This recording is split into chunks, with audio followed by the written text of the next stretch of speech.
All right. So we we discussed about the abstract modifier, and so far we've looked at all these modifiers: public, private, protected, default, final, static, abstract. Now we have a few modifiers to go through.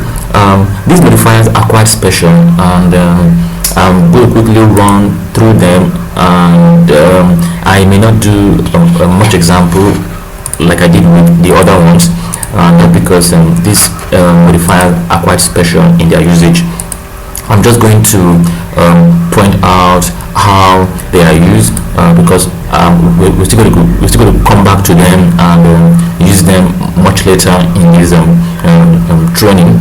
So quickly, let me show you or give a quick description. Let me give a quick description of these modifiers. Okay, for native modifier, this is an old modifier, and what this modifier does is that it gives the privilege for Java programmers to be able to load libraries, okay, that are not written in Java. Say for instance you have a library written in C, okay. The library has a lot of method, okay, in it. What native will do is that it will help you access those methods written in that library. Now the way it is used, it's somewhat like this. I don't have a library written in C, but I'm just going to show you a code snippet on how it is used. Okay, say here I have a method here. I'm just going to explain how it is used.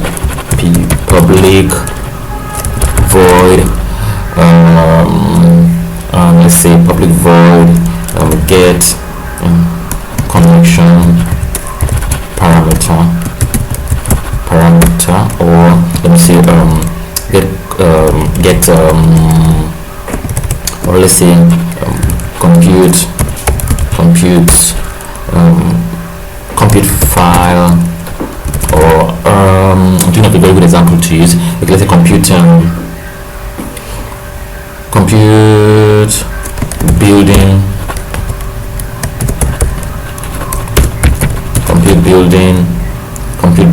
params. Okay, this will do. When we talk about classes and method, I will talk more about methods and their return types and how it can be used, or how it is used in applications, and also method that take parameter. We'll also discuss that in later videos. Okay, now say I have a library, okay, and I want to load the library. We use system dot load library. Okay, then we put in the name of library here. Let's say we have a building lib, okay, and our building lib is a library written in C or in some other language, maybe C++ as well. Now in this library there are lots of methods that have been described or defined in this library. So to access that method, I'll use a native modifier and say native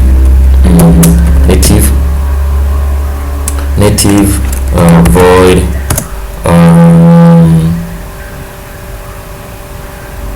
native void so let's see get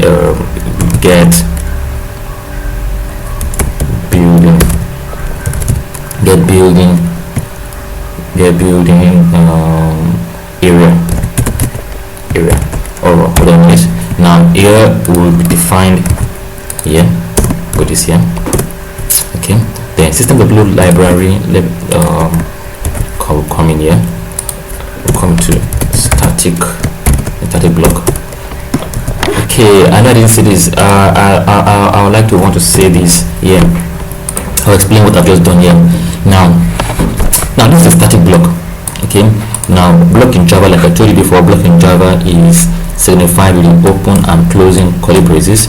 Now we have instead of having a method or a class defined before the block, I just have static then the block. Now one thing about static is the fact that it can have its own block, okay, called a static block, something like this. Now whenever we have a static block like this, it means that when this class is compiled, this whatever that is written in the static block will be executed once. Okay, now this static block is used, probably you want to set a variable or you want to set some parameters, perform some certain load operations before the program begins. You can put it in a static block. So static has this privilege of having its own block. Yeah. One other modifier also has that privilege also. We'll look at it as we go on in this tutorial. Okay, so the static block. Now, so we're saying that hey, this method will not be defined, or should I say this method is not defined in this class, nope, but it's defined in this library. Now in this static block, it's going to load this library. Okay, so this method will not become available. So if I create an object of this class, okay, I can then say dot get building area. Yeah, so in my main class here, I could do something like main modifier mm is equal to new main modifier, they'll be like dot get building area,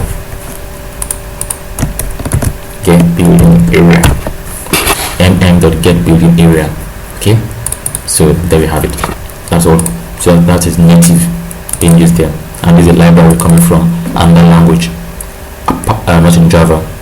Alright, so that's the modifier, how it is used, but you really see it used in applications though. Alright, so the next modifier we're going to look at is the transient modifier. Now for the transient modifier,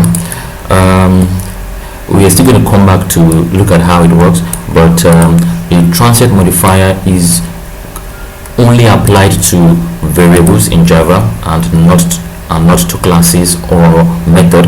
Now for transient modifier, what it means is that when a class or when a variable is given the transient modifier, it is not going to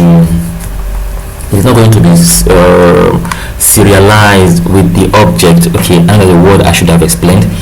Now let me try and see if I can show you a simple description, but again we're going to come back to it when we talk about threads, okay, and Java IO, writing to a stream and reading from a stream. I'm still going to come back to that modifier, but I just want you guys to have an understanding of what transient could do.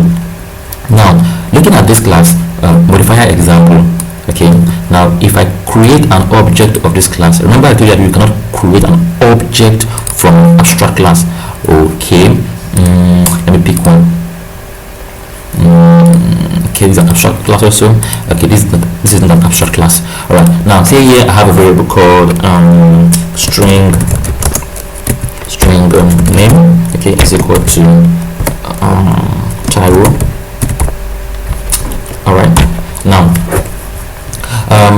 if I create an object of this class and I write this class and I write that object to a file, or I send that object to the internet to be consumed by another application, what happens is the fact that every content in this class or for that object will be written to the stream, okay, where to be received. Now here we can have name, we can have telephone number, string telephone number, telephone is equal to something, maybe 000, some numbers.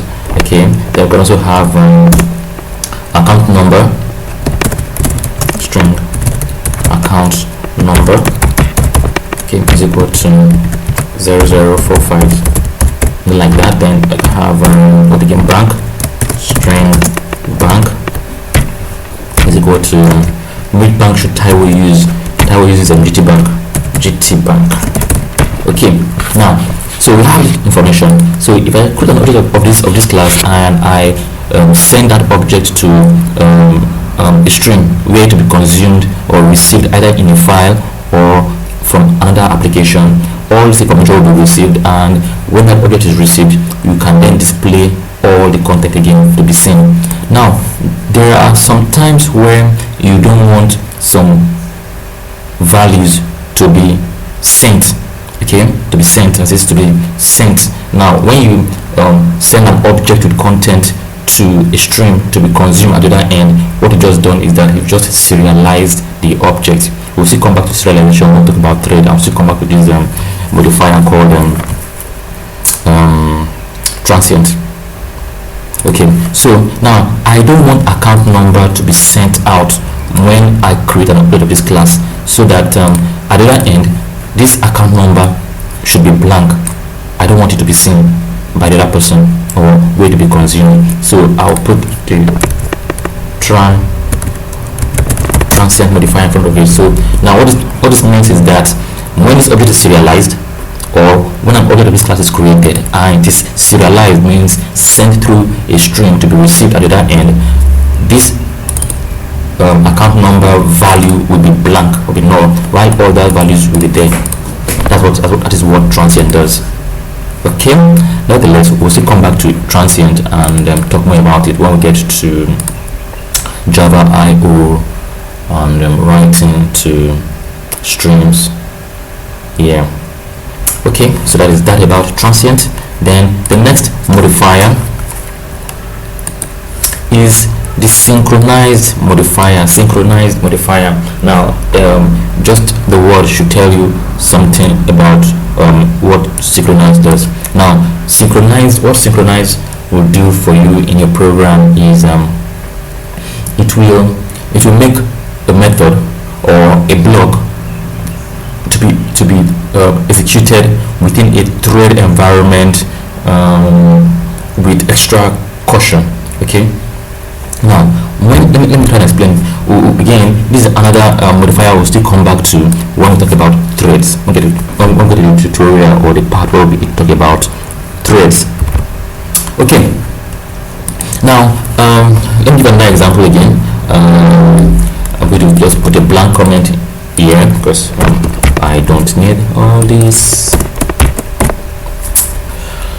Okay, so now synchronized, only a method can be synchronized. Okay, only a method and a block can be synchronized. So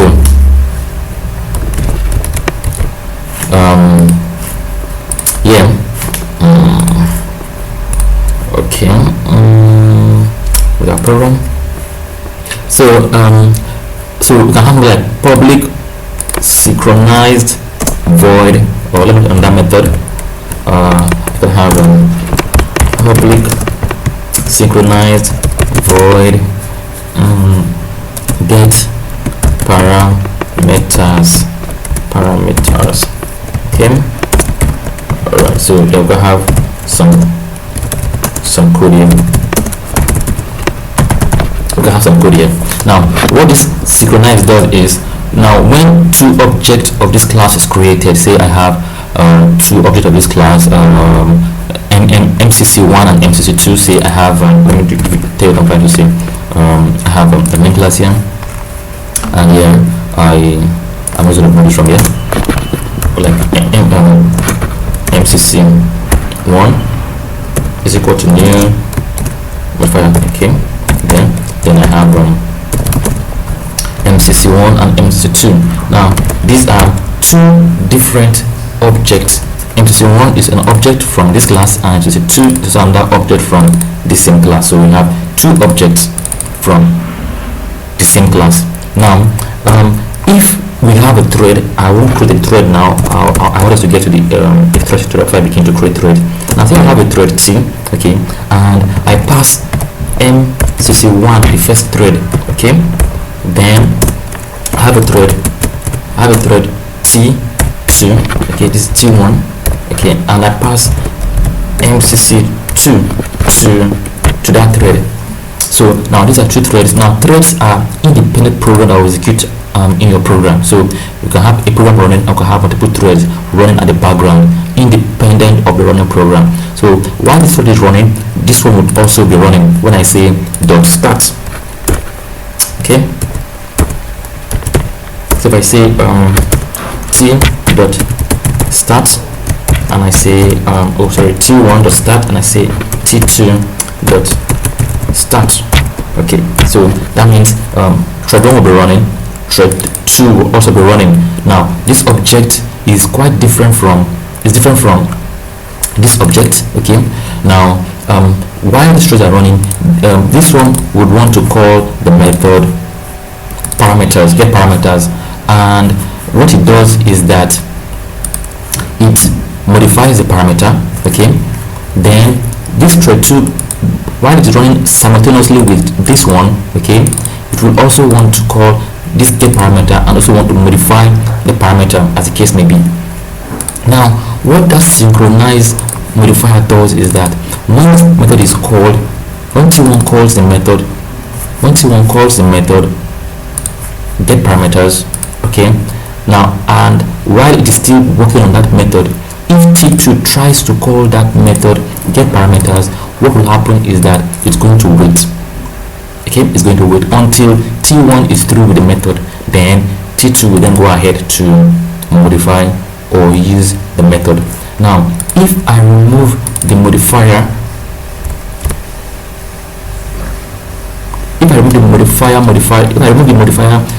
synchronize from there, what happens is that if T1 attempts to call the method get modifier, okay, now while it is still working on that method get modifier, and T2 tries to call that method get modifier, it will go through successfully. Meanwhile, the two will both be unstable state of that method or the content that are in that method. So synchronize helps to manage your block of code, okay, to become thread safe, so that there won't be confusion and collision when two or multiple threads are trying to access the same method or resources. Okay, that is the use of the synchronized modifier. We'll still get to talk more about it when we get to thread, and we'll discuss. I'll give you better examples for you to understand how synchronize work. Okay, also for synchronize is also somehow similar to the static modifier. Okay, yeah, like we have static modifier here, we can also have the synchronized modifier, or I should say synchronize them. Just like we have a static block, we can also have the synchronized block. Okay, so we can define some code here. So what this means is that if two or more threads is trying to access this class, when it gets to this block, okay, it's going to check is any thread using this block. If no, it will go ahead. But if a thread is working on this block, then it will wait until that thread is done, then it will then go ahead and perform its operation. Yeah, synchronized block. Okay, that's synchronized. Alright, the next modifier is the volatile modifier. The volatile modifier it's used when you want to make an exception. When you want to make an exception in a Java program, okay, and you don't care about if that variable is thread safe or not. Okay, you just want it to be modified and you don't care about it. What I mean is, say like we have synchronized here, okay, and to make this, which is making this method thread safe. Now if I have a variable like int say computer value, okay, is equal to 200 or some value, and then probably the value will change during the course of the program. Now I could put volatile here. Volatile means that while this program is running and multiple threads are trying to access this variable, okay, that they can go ahead and modify the variable whenever they want and however they want it. It's not going to make any difference, or it's not so important. So we are trying to say this guy can be modified by any thread, and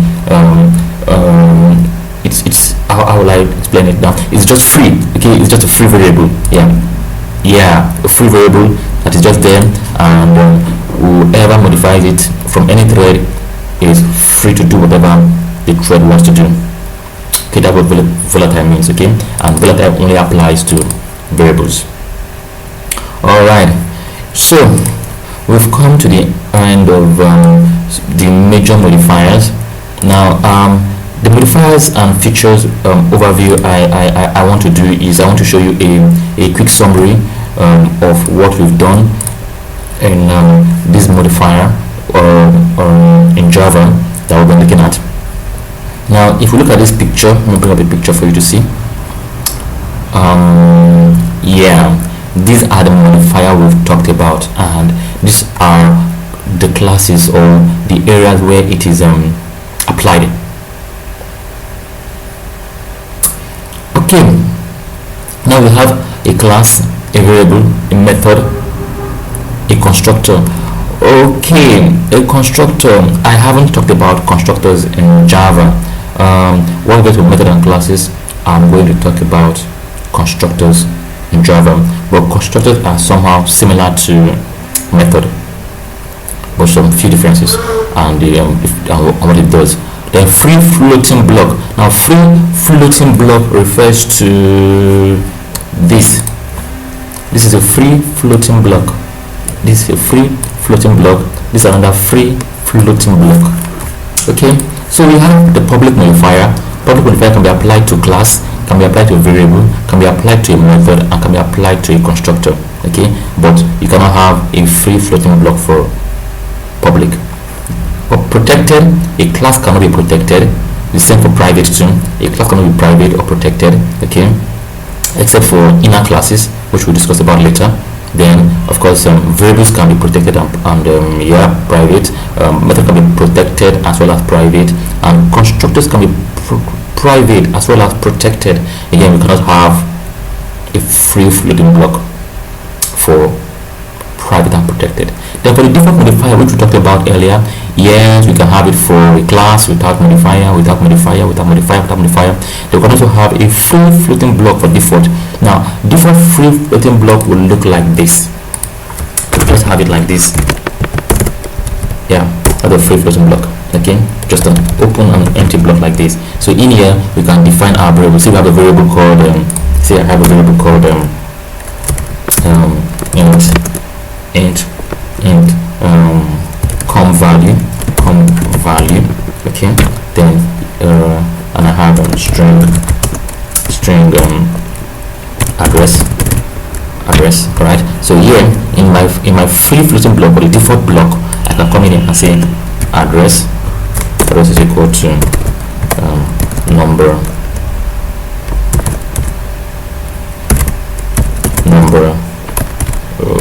my hand is moving on my touchpad.